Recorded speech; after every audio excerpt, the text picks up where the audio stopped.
Olá, boa tarde. Cá estamos nós para mais um live Ferticentro. Desta vez vamos ter connosco a doutora Cláudia, médica na Ferticentro. Olá, Silvia. Olá, doutora Cláudia. Olá, Tudo bem? tudo bem? Você tá me ouvindo bem? Que eu tô com fone de ouvido. Estou, estou. Ah, perfeito. E o plano também está ótimo. Tá? Obrigada. Tá. É graças a minha coaching, Paula Manso, doutora Ah, Paula é? Manso, Ela está por perto? tá no consultório dela. Olá. Ok. Boa tarde a todos novamente. Eu chamo-me Sandra Santos, Marketing Manager na Ferticentro. Hoje temos connosco a doutora Cláudia Azenaro, médica também na Ferticentro. Um, Temos imensas questões para colocar, porque já me fizeram chegar muitas e com toda a certeza que durante esta conversa vão surgir muitas mais. Existem muitas dúvidas, doutora Cláudia, e vamos já começar por aí.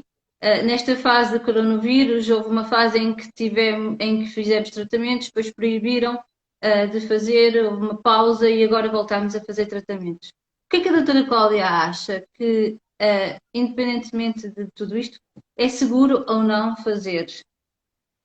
Sim, Sempre é que, seguro. partindo do pressuposto, obviamente, que a paciente não tem qualquer tipo de sintoma e está perfeitamente bem. Sim, é super seguro. Todos os trabalhos que saíram no início da pandemia, baseados nos históricos, eles já nos dizem que não existe qualquer tipo de transmissão da mãe para o bebê, também não tem qualquer tipo de risco acrescido, né, nas mulheres grávidas ou submetidas a tratamentos de Dá para pôr o IVA. som um bocadinho mais alto? Deixa eu ver aqui. Desculpe, mas estou a ouvir um bocadinho baixo. Não sei se as Melhorou? pessoas. Melhorou, melhorou. Obrigada. Sim, Então, desculpe. a transmissão vertical, que é de mãe para o bebê, não acontece, né? Isso a gente já sabe. Também não existe um risco maior para as grávidas. Você vê que as grávidas pouco são afetadas.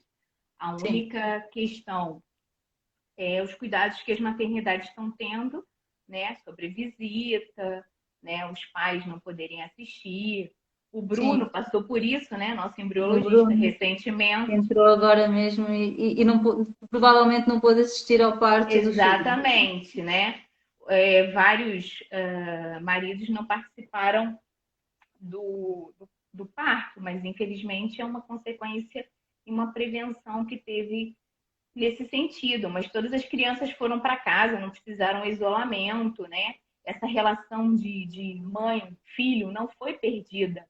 Pelo Uhum. contrário, a amamentação continuou sendo preconizada, né? Não passa pelo aleitamento materno. Então, não houve qualquer problema e não estamos tendo qualquer problema referente a isso, né? E também não tem nenhum dado que diga que a transmissão, né, acontece nos tratamentos de PMA, seja por ovócitos, seja por esperma. Então, não houve qualquer problema. Aí, o Bruno falando isso mesmo, não me deixaram entrar no parto e visitem apenas em 2 horários. Sim, É tudo muito controlado. Sim. sim, E nos tratamentos, doutora Cláudia? Então pressupõe-se que quem quiser engravidar e precise da nossa ajuda, pode fazê-lo sem qualquer problema, pode iniciar o seu tratamento sem qualquer problema. sem qualquer problema. Sem qualquer problema. Todo mundo que iniciou, né, não teve qualquer tipo de problema. Tivemos muitos resultados positivos no mês de abril e foi excelente. E o que é que tem sentido por parte das pacientes?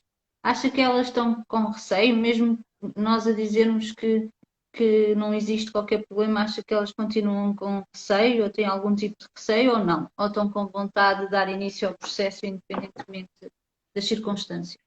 No início da pandemia, generalizado, todo mundo ficou com medo, né? Nós, todo mundo, Sim. teve muito medo nesse sentido.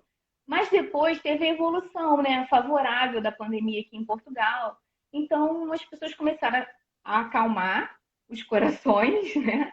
e voltaram o contato para reiniciar os tratamentos. E realmente houve uma grande procura e as coisas voltaram a acontecer, né? E só que a gente tem uma grande questão que é o fechamento das fronteiras. Claro. Então, isso teve um grande choque, né? Mas no meio disso tudo, nós tivemos uma paciente que foi incrível. Ela veio de carro da França, né? O Dr. Vladimir também contou, já isso. Foi incrível. Ela veio de carro da França, passou pela fronteira da França, teve um probleminha na fronteira de Espanha, mas conseguiu chegar. Eu fiz essa transferência e ela engravidou. Depois de 4 tentativas, né? Ela engravidou e nos mandou uma mensagem incrível, que depois de todo o percurso dela, né? 4 tentativas fora de Portugal, E quanto veio tempo é e que ela teve que estar em Portugal? Só para as pessoas terem ideia já de. ela ficou. Ela veio na véspera, né? Sim, Na véspera, ela veio e depois ficou mais uma semaninha e foi embora. é rápido. Foi embora e conseguiu voltar de carro, porque ela tem residência na França, né? Então conseguiu retornar. E amanhã, de novo, temos uma nova paciente que veio da Suíça e vai fazer transferência amanhã E também também. conseguiu.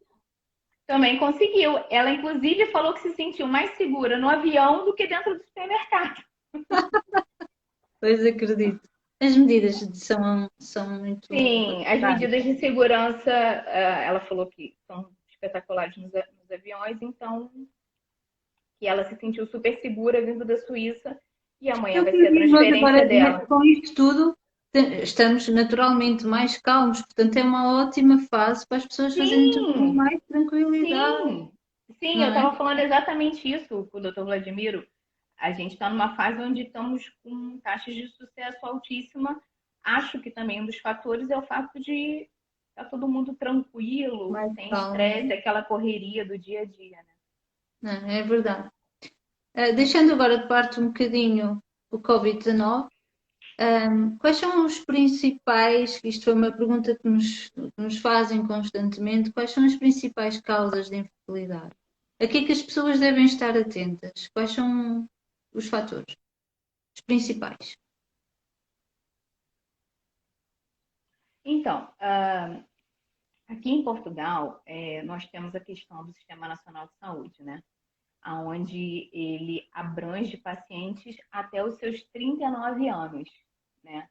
Então, nós recebemos muitas pacientes aqui já com idade avançada, né? Uhum. E aí, o que que acontece? Quando você chega numa idade avançada, a gente sabe que a qualidade ovocitária é algo primordial. Se você não tem um bom ovócito, você não vai ter um blastocisto lá na frente bom. Então, a gente tem muito a questão aqui de insuficiência ovárica. E por conta disso, nós trabalhamos com grande parte de necessidades de doação de óvulos, de esperma, também tratamento com mulheres solteiras, ou maternidade partilhada, né? Nós Uhum. também temos um grande volume nesse sentido. Mas por conta disso, por ter essa abrangência, né, no Sistema Nacional até os 39 anos, temos muita questão da insuficiência ovárica, mas não só. Hoje, a gente tá se deparando com muitas pacientes que estão optando, né, por vir mais cedo para uma clínica privada para ter uma taxa de sucesso maior com óvulos próprios, né? E não chegar lá na frente e ter esse problema de E qualidade depois já não ovocitária. conseguir com óvulos próprios, não é?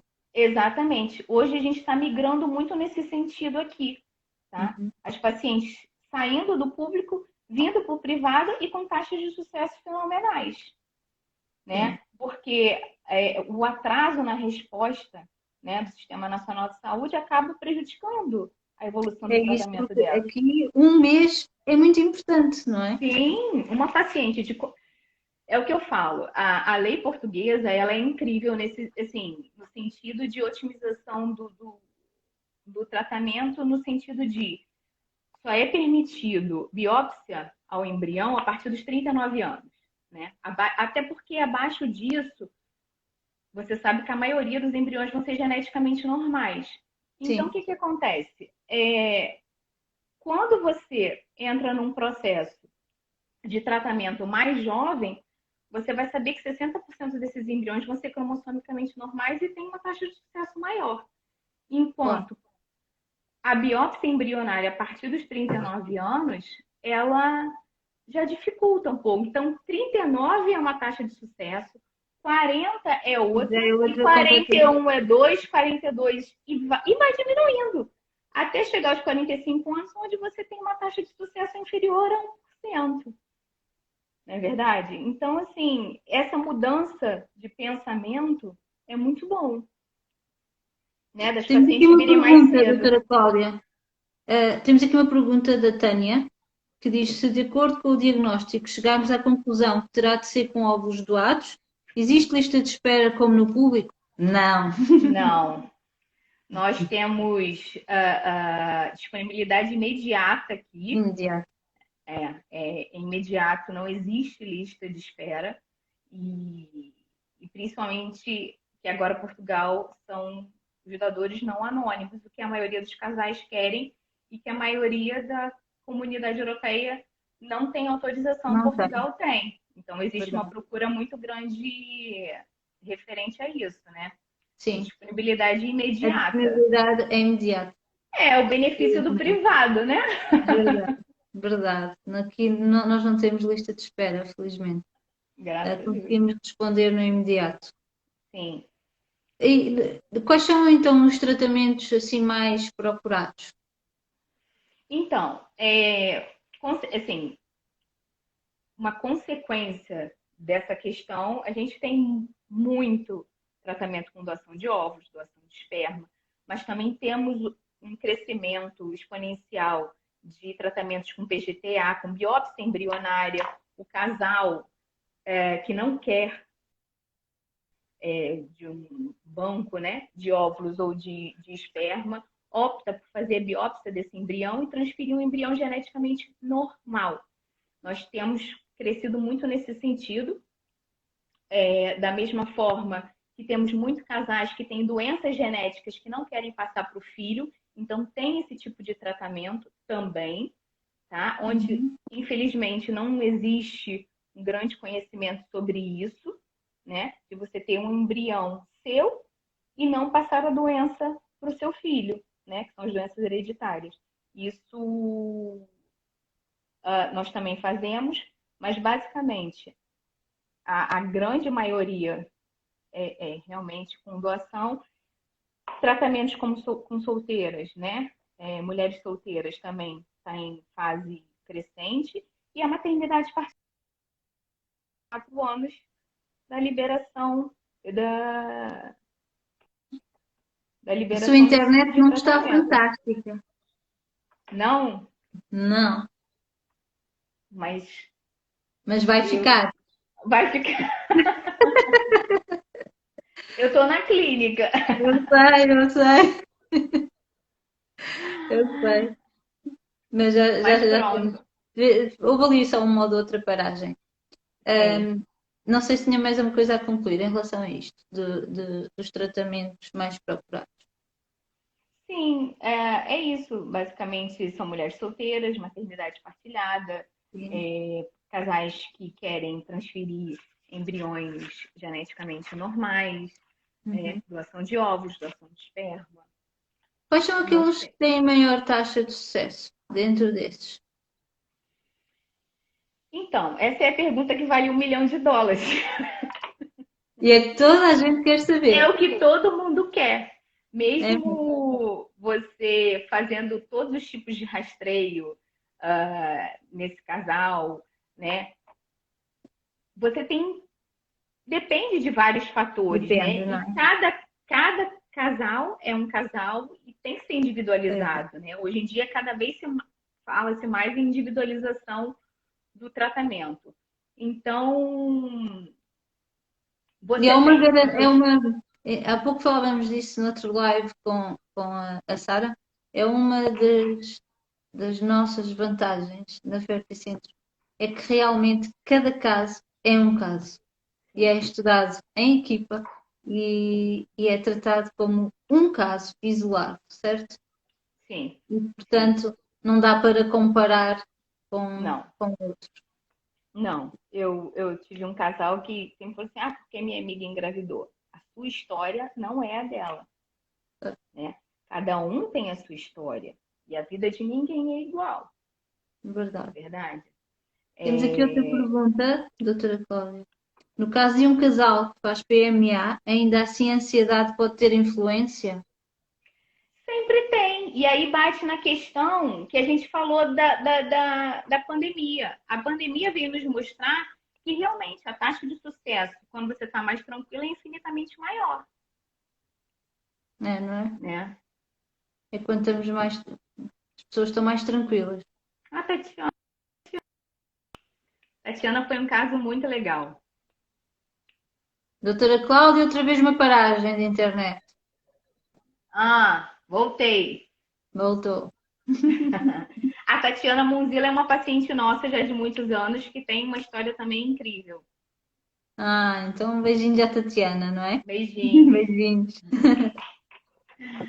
É... Quando, doutora Cláudia, quando apresenta os diferentes.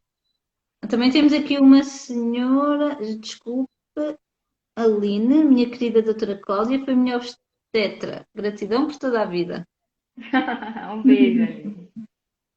Quando apresenta os diferentes tratamentos, agora estamos a falar de um casal Sim. heterossexual, quando apresenta os diferentes tipos de tratamentos, normalmente eles estão em sintonia ou a mulher tem mais poder de decisão, ou o homem, quem é que normalmente decide? Olha, Olha, antes de responder, só vou aqui fazer um comentário, porque depois isto vai passando para cima da Raquel. Uma das vantagens da Ferticentro é ter profissionais que são muito mais que isso. Profissionais como a doutora Cláudia, uma das melhores médicas que já conhecemos. Continuem um excelente trabalho. Verdade. Muito obrigada, Raquel. Muito obrigada.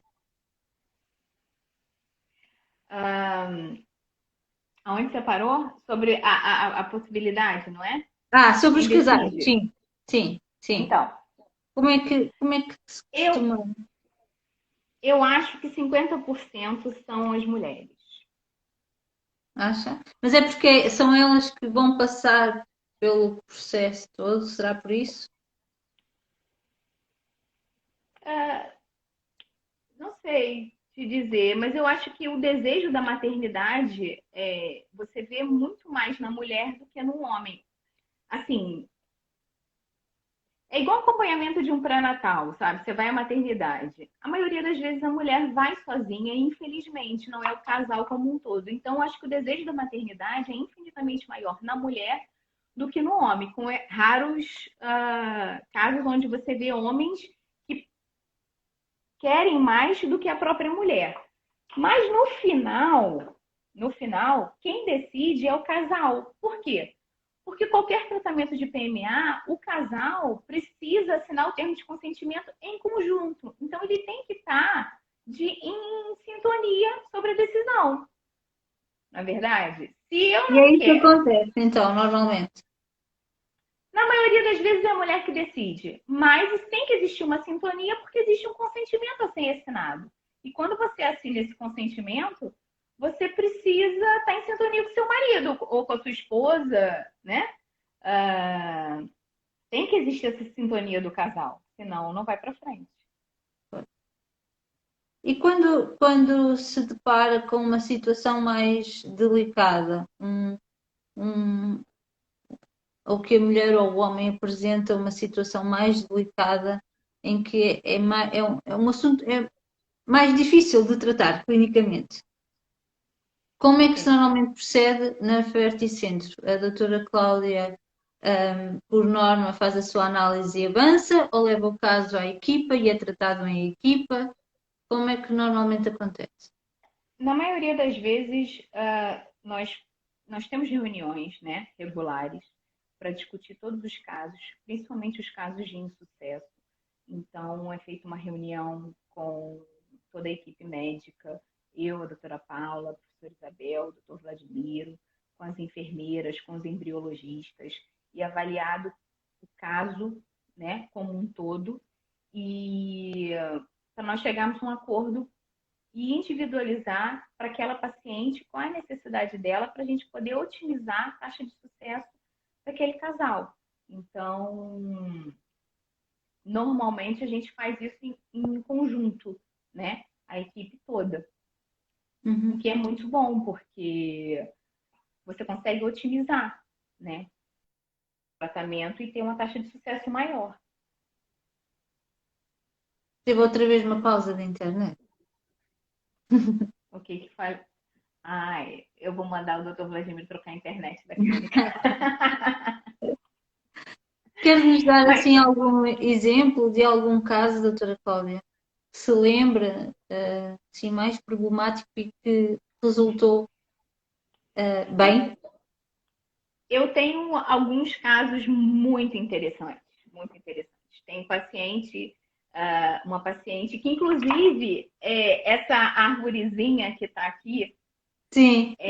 foi me dada por ela e já cresceu bastante aqui na clínica, que é uma paciente que veio do exterior e já tinha 4 tentativas, né?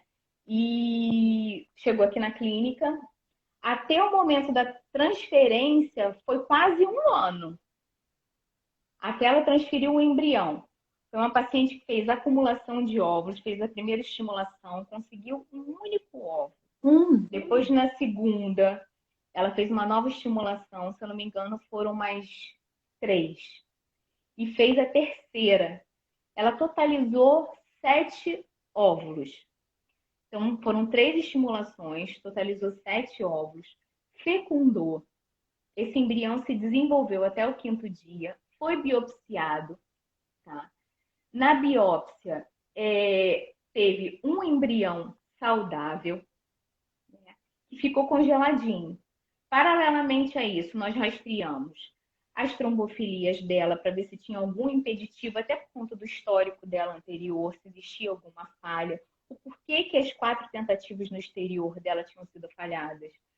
Depois nós tivemos também o rastreio da parte endometrial para saber se aquele endométrio estava receptivo, se aquele endométrio tinha alguma infecção, se aquele endométrio, a microbiota dele estava normal, que é um teste que nós fazemos.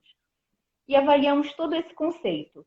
E depois de tudo estabilizado, endométrio, trombofilias, embrião geneticamente normal, né? Tudo isso foi feita a transferência. E veio um positivo. Uma paciente de 39 anos, com uma reserva ovárica muito baixa, de 0,39, teve um desfecho fantástico. E foi ela quem me deu essa árvore. E o nenenzinho dela deve fazer um aninho, quase. E é uma história, assim, fenomenal. Foi um dos primeiros casos, assim, que eu peguei aqui na Ferticentro. E foi incrível, incrível. E Deve ter depois disso ficado. já tivemos bastante casos nesse sentido. E é aquilo que eu te falei. Hoje as pessoas estão procurando infinitamente mais os tratamentos de PRNA, né, precocemente, para ter uma taxa de sucesso maior. Porque quanto mais tarde você faz, pior É né? verdade. É verdade. Tenho aqui outra, a Liana, a dizer: uma das grandes vantagens da Ferticentro é a exaustão no despiste de todos os possíveis entraves e só depois avançar para o tratamento efetivo. Vocês são incríveis. Obrigada, Liana. Liliana é uma paciente incrível também. Ela vai conseguir. A gente está no processo. Estamos no processo, Liana. Estamos no processo. É o que eu falo. Eu tenho um lema e falo muito com elas nesse sentido, que é não adianta a gente querer acelerar um processo. Na verdade, o objetivo de qualquer pessoa que entra aqui na clínica é encurtar o tempo de ter um bebê saudável no colo. Eu não quero que essa paciente lá na frente passe por um aborto. Eu não quero que essa paciente lá na frente tenha um desfecho desfavorável por uma causa que não foi investigada. Então, quando você faz esses despistes todos, você otimiza o tratamento. E aí tem essa questão de individualização. Obviamente que existem algumas coisas que não é a Fercentro que não pode fazer, né? Aqui em Portugal existe o Conselho Nacional de Procriação Medicamente Assistida, que tem leis. E, por exemplo, tem algumas leis que nós não podemos contornar. Que é, por exemplo, biópsia embrionária só a partir dos 39 anos. Então, a paciente abaixo disso, por mais que você faça todos os despistes, você não consegue ver a questão embrionária. O nosso laboratório é um laboratório de excelência. Você tem embriões de excelentes qualidades. Eu falo para eles porque eles são muito bons. A nossa taxa de desvitrificação dos embriões ronda 99%, acima de qualquer clínica mundial. Então, eles são incríveis. Se você tem um bom embriologista, você não é nada. É verdade. É verdade? É. Então, essas pacientes, né, que são abaixo de 39 anos, quando você faz todos esses rastreios, o que acontece? Você não sabe só se esse embrião é geneticamente normal ou não. E aí você está no risco da idade. E quando você está no risco da idade, infelizmente eu não tenho o que fazer. É uma questão de transferência e de sorte. Não é verdade? Então, bate nesse ponto. Mas o resto, a gente faz todos os despistes. Então, quando a gente faz tudo isso, realmente é para encurtar o tempo. E quando uma paciente falou psicológica, claro que afeta, né? Porque você ficar aqui, é exaustivo você vir fazer muitas transferências e ficar anos dentro de uma clínica de reprocriação. Isso não é o objetivo de ninguém, não é verdade? As mulheres ficam exaustas, não é? Ficam. É psicologicamente muito agressivo. Não vamos dizer que não. É um processo agressivo. É uma ansiedade constante. Você vê a paciente sentada aqui na frente e chorar, sabe? Por um desejo, pela realização de um sonho da maternidade, na verdade. É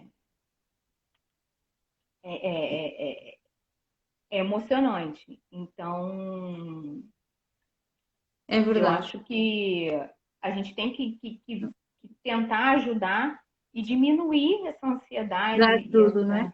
É verdade. Dar de tudo para elas engravidarem na primeira tentativa e ir embora. Eu tenho uma amiga minha que me ligou há pouco tempo me pedindo uma ajuda de uma paciente lá do Brasil e que eu orientei fazer um teste e essa amiga dela também já tido várias falhas e depois que fez esse teste engravidou, né? E pronto. E é isso, às vezes pequenos detalhes que fazem a diferença. Então você ter um bom laboratório,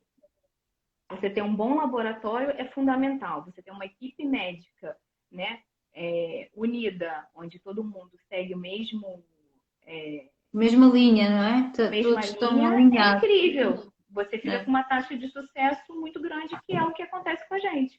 É verdade. Aliás, o Bruno estava aqui a dizer, a comentar, vamos povoar o mundo. E é verdade. Nós temos bebês na energia. Há uma energia dentro da Ferticentro de união e de vontade incrível. Sim. No meio dessa pandemia, a clínica continuou unida. E foi incrível. Incrível como conseguimos dar resposta, como conseguimos gerir tudo isto. Foi tudo incrível. Sim. O mês de abril, que foi o pior, né? Final de março, início de abril, que foi quando todo mundo estava com mais medo, né, nós conseguimos ter taxas de Manter o sucesso muito boas otimismo. e manter o otimismo de todo mundo. E foi Verdade, incrível. verdade. Estamos aqui a Teve receber uma uma série paciente de aqui. elogios, doutora Cláudia.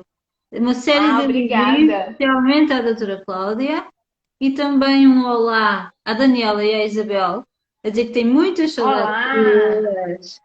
Elas têm que vir trazer a Leonor aqui para a gente ver Tem que vir pessoalmente trazer, é depois. verdade. Tem que vir trazer a Leonor para nós É uma conhecermos. Já vamos maternidade falar um bocadinho partilhada. do caso, já vamos falar também da maternidade partilhada e se elas quiserem dar aqui uma opinião. Mas antes disso também temos aqui uma pergunta da Sílvia que é: um embrião D5 que não sobrevive ao descongelamento é pouco comum porque acontece.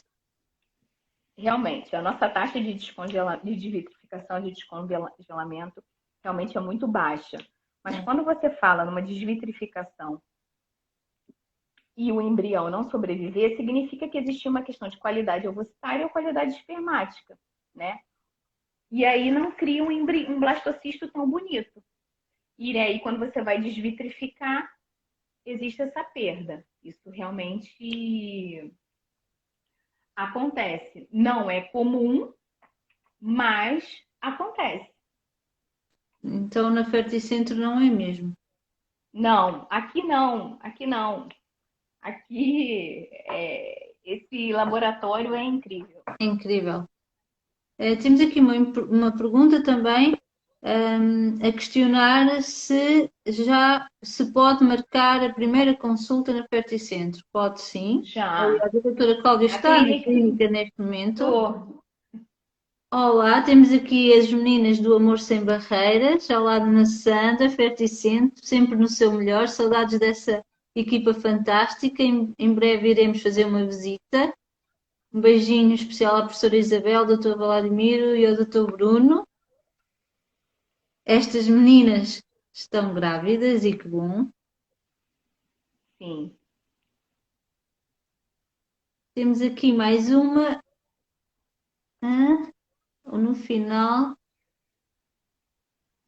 de um caso de sucesso, mas que eu não estou a conseguir ler. O quê? Doutora Fran. Consegue? Deixa eu ver. Você sabe que eu não sou a rainha das lives. Vai ser. Ah, Fran, ela está linda, obrigada muito. Ela quase. Ah, pois é, então essa paciente que eu falei, que eu liguei, que a Fran é dentista no Ah, Brasil. ok. É a A tal Fran é paciente. dentista. É. E ela quase veio do Brasil aqui para Centro, mas infelizmente com esse euro, nesse valor, as pacientes do Brasil não conseguem vir. Que bom. Um beijinho então para ela. Um Ok, beijo, então Fran. agora vamos, se a Daniela e a Isabel ainda estiverem por aí, se quiserem falar um bocadinho sobre isto, irem escrevendo a opinião delas, que é sobre a maternidade partilhada, ou melhor, sobre os tratamentos, que não tem que ser de maternidade partilhada, os tratamentos entre casais de mulheres. Nós temos tido uma maior procura nos últimos Temos, tempos. temos. E temos sentido isso cada vez temos sentido mais essa procura. O que a doutora Cláudia acha? Acha que isso tem a ver com o facto de haver uma maior abertura geral sobre isto, porque há mais casos, esses casos como a Daniela e a Isabel expõem-se e de uma forma direta ou indireta, não interessa, mas dizem o que interessa é o amor, ultrapassem todas as barreiras que tenham que ultrapassar, mas a união e o amor vale tudo. E, e, Sim, e muita gente tem seguindo esses passos, muitos casais de mulheres, como as meninas do Amor Sem Barreiras e como tantas outras. Um, Acha que é por esse motivo, por haver esta abertura maior, ou também porque a taxa de sucesso é grande? É, não é? eu acho que é um conjunto disso tudo. Primeiro, que ontem fez 4 anos, né? Tivemos a lei aprovada Sim, para verdade. todas as mulheres terem acesso à procriação, independentemente do seu estado civil. independentemente da orientação sexual dela. Então, elas podem fazer recursos De à ter ou base não um de... problema de fertilidade, não é? Que antes Exatamente. só quem tiver, fosse E, diagnosticado é que poderia fazer, agora não. exatamente. Então, o que que acontece? Com a lei, houve mais informação, houve mais procura. Paralelamente a isso, são pacientes que, sim, têm um prognóstico infinitamente melhor, porque são jovens, né? E aí, o que que acontece? Você tem uma lista de espera no Sistema Nacional de Saúde de atraso de resposta de doação de gametas, seja ela de óvulos ou de esperma. Então, quando ela vem para o privado, jovem, né? Com uma boa reserva ovárica e com uma doação, o que que acontece? Elas têm uma taxa de sucesso muito boa. Obviamente que bate naquela questão que eu falei. O risco, na verdade, do insucesso é um risco da idade, né? Precisamente. Então, a informação que elas têm, a idade delas, isso tudo beneficia o tratamento. Então, nós temos uma taxa de sucesso em maternidade partilhada ronda algo em torno de 80% a 90%. É uma taxa muito Não, alta. não sei se isto tem alguma influência ou não, mas, por exemplo, quando nós temos um casal heterossexual a procurar a clínica, normalmente é porque foi detectado um problema de infertilidade. Portanto, já vem com Sim, aquela carga de que existe um problema clínico, não é? sim. Nelas não, não existe um Nelas problema não. clínico, não é? Não. Portanto, Elas, na a verdade, não são predisposição inférteis. Raramente existe um caso de infertilidade, mas a maioria delas são muito jovens. Excepcionalmente, você pega um casal de mulheres com idade mais avançada, que aí sim a gente tem uma questão de infertilidade, de baixa reserva ovárica. Aí sim a gente entra nessa questão. quando, Mas quando isso acontece nas duas, não é? Porque às vezes sim, uma pode ser mais velha e a outra mais nova e optam pela mais nova engravidar justamente por causa disso. exatamente. Nós tivemos o caso de um casal, que a neném também já é nascida, tá? Já nasceu, aonde na época elas são abaixo dos seus 40 anos. É, foi feita a avaliação, né? Quem tinha optado por engravidar, a resposta ovárica dela não foi a das melhores, e ela mesmo assim continuou tentando. E quando ela quis desistir, ela falou: então vamos testar a minha parceira. E infelizmente a reserva ovárica da parceira era pior que a dela. Então a gente tinha que tentar continuar com ela. E ela tentou mais uma vez e conseguiu os embriões. E no final, o último embrião que ela assim achava. Tem uma questão assim que é muito engraçada, né? Os últimos embriões ninguém dá nada por eles. E às vezes, assim, E os às últimos vezes são serão eles. sempre os primeiros. E a maioria deles são embriões bons. É que as pessoas, meu último embrião. Não desmereça seu último embrião. Ele vale ouro tal como o primeiro. Como o primeiro, né? Independente. E ela engravidou do último embriãozinho dela, um embriãozinho de sexto dia. E ela falou assim: eu não fiz nada do que a senhora pediu, porque eu não estava levando fé nesse último embrião. E eu vim lhe trazer aqui a neném. E é uma menina linda, linda. Então, assim, quem tem seu último embriãozinho, ele vale ouro. Esperança vale até esse último, não é? Vale, eu acho que você não pode desistir, só não consegue quem desiste. Se ficar em casa, realmente você não vai conseguir. A verdade é. E nada na vida, né, Sandra? É verdade. Você parada em casa, você vai conseguir o quê? Nada. Nada, é verdade. É verdade. É A ir à gente não luta tá. sempre. Exatamente, a gente não tá aqui todo mundo se reinventando hoje no meio da pandemia, não é Verdade. verdade? Com todas as lives, com orientação, abrangendo muito mais pessoas e explicando, né? Dando um conteúdo bom para de orientação para as pessoas Verdade. entrarem orientadas em todo o processo, E né? E as acalmarem, consultas. terem calma, porque no meio de tudo isto há normalidade, não é? Sim, sim, não se esqueça. que o vírus ele vai continuar aí por muito tempo, né? Verdade. E uma paciente, e a grande importância disso é uma paciente que tem uma idade avançada não pode esquecer que o prognóstico dela a longo prazo é pior. Então, não pode ser uma pandemia que, Impedida, não é? que possa impedir você de realizar seu sonho da maternidade, né? Nós temos, Porque, por exemplo, nós temos vindo a bater nessa tecla desde o início da pandemia, que é não adie o seu sonho, porque há coisas que não são para adiar e pode não adiar. E pode não adiar. sim, É, sim, exatamente. Quanto mais um mês de diferença de 41 anos e um mês para 41 e 2 meses faz faz diferença, toda a né? diferença, não E é? a gente está Pode falando fazer aí de pelo menos um ano até alguma possível vacina. E um ano, né, é de um muito tempo. tratamento é muito tempo. É É muito muito tempo. tempo. As É muito tempo. meninas do Amor Sem Barreiras têm aqui um comentário. Nós foi ao contrário, a mais velha a engravidar, mas exatamente como disseram, não foi por uma de nós termos algum problema, mas sim por opção nossa. Até porque eu, Sim, a Fátima, já sou mãe de 2 filhos lindos. sim, É uma família sim. linda. Sim, isso é uma opção também do casal, porque É, dentro do casal da maternidade partilhada, uma não quer engravidar e a outra quer, né? Aí tem também a questão da, da qualidade ovocitária, quem tem, quem não tem, e é isso, é o casal, né?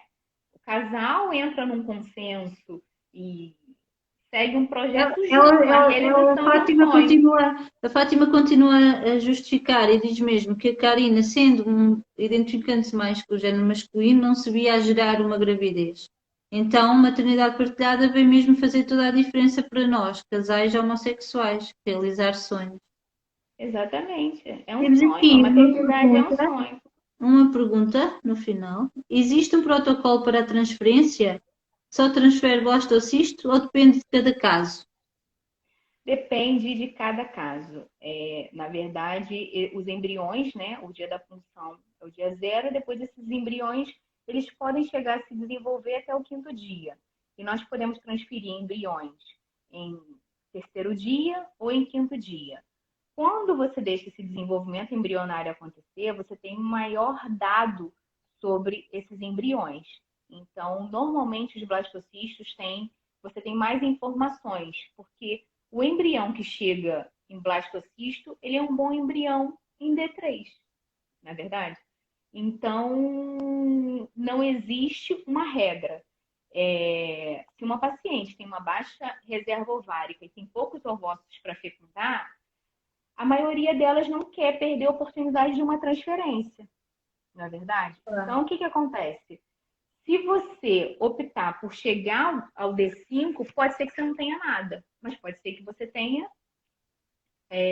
embriões de quinto dia. Então, não é uma regra, é uma decisão entre o médico e o casal, Uhum. entre eles quererem se arriscar a não ter transferência ou para optarem por uma transferência. E aí entra naquelas questões, entra naquela dúvida cruel, o que é melhor, não ter embrião ou ter um beta-HCG negativo? Entende? Se você fizer uma transferência de um embrião de terceiro dia e for negativo, eu acho que é tão ruim quanto você não ter, deixar o desenvolvimento embrionário acontecer e no quinto dia não ter nada. Acho que é chocante das duas formas, Das duas porque formas. na verdade ninguém quer um resultado negativo. Óbvio, óbvio. O objetivo de qualquer casal é entrar aqui na clínica, seguir um processo o mais rapidamente possível, né? E ter o resultado positivo e 9 meses depois ter um bebê saudável dentro de casa. Acho que é o sonho de qualquer um. Claro, claro que sim, claro que sim. Temos aqui outra pergunta da Sílvia. Tem a ver com o repouso após a transferência de embrião. Sim ou não? É esse repouso.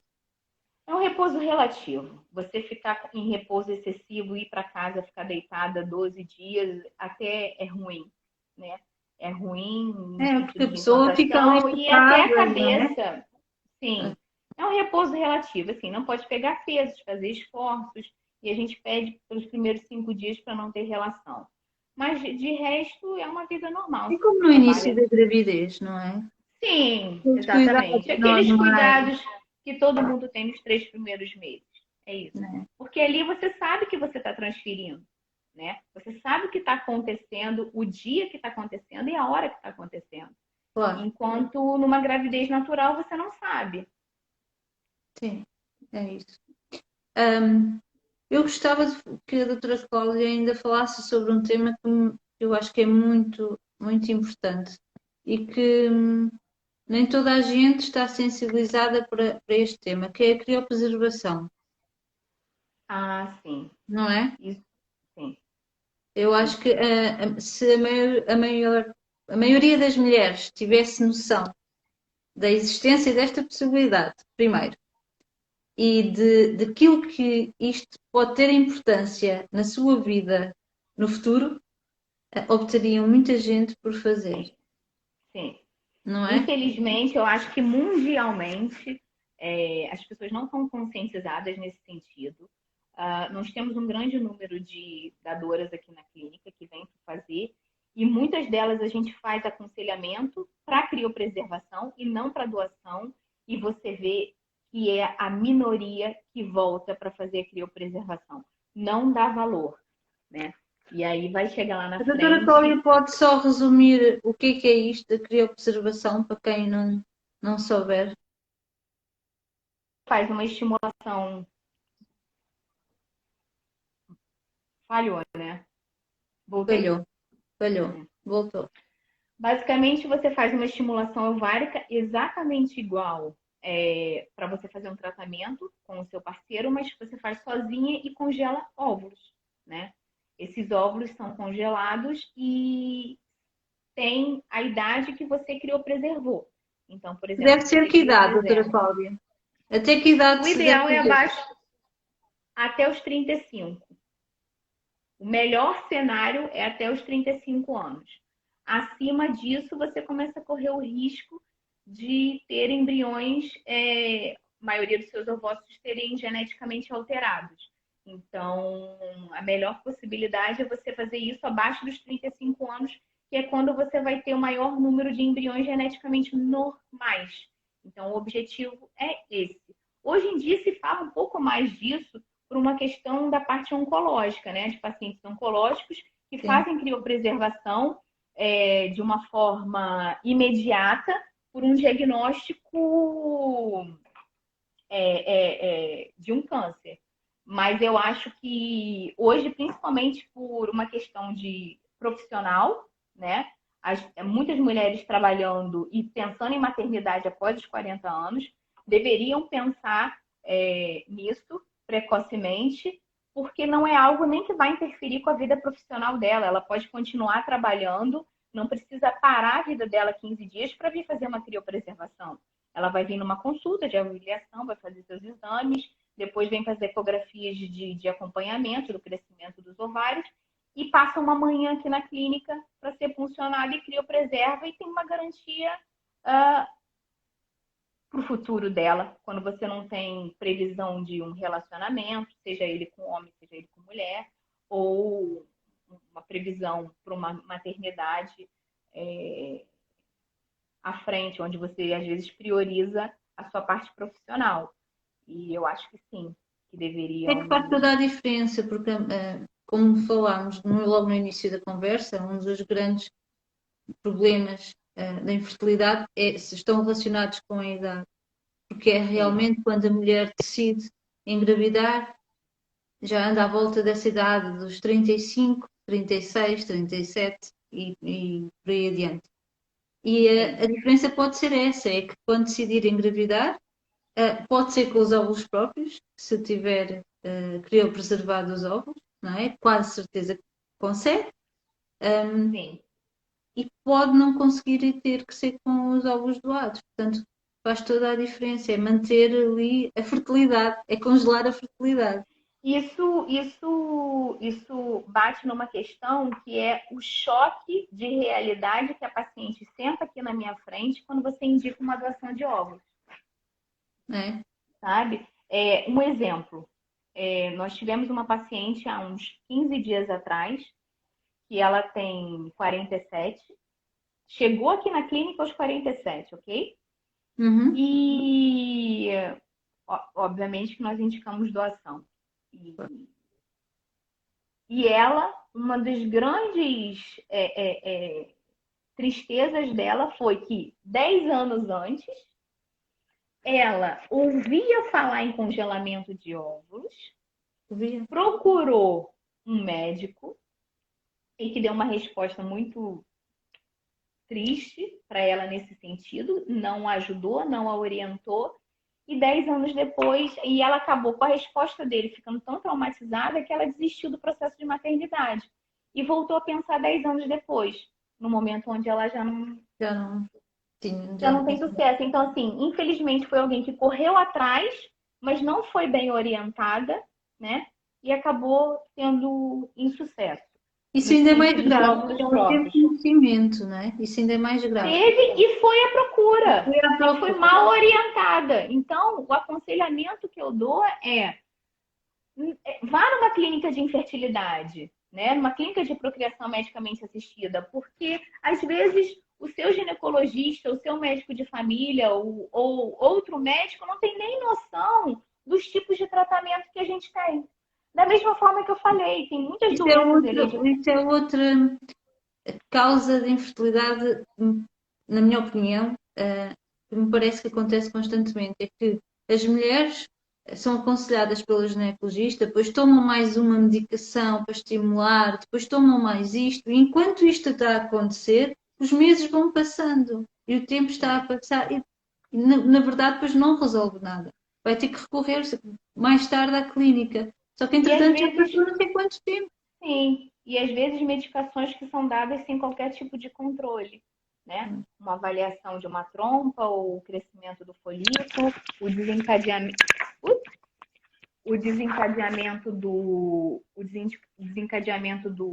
da estimulação. Então,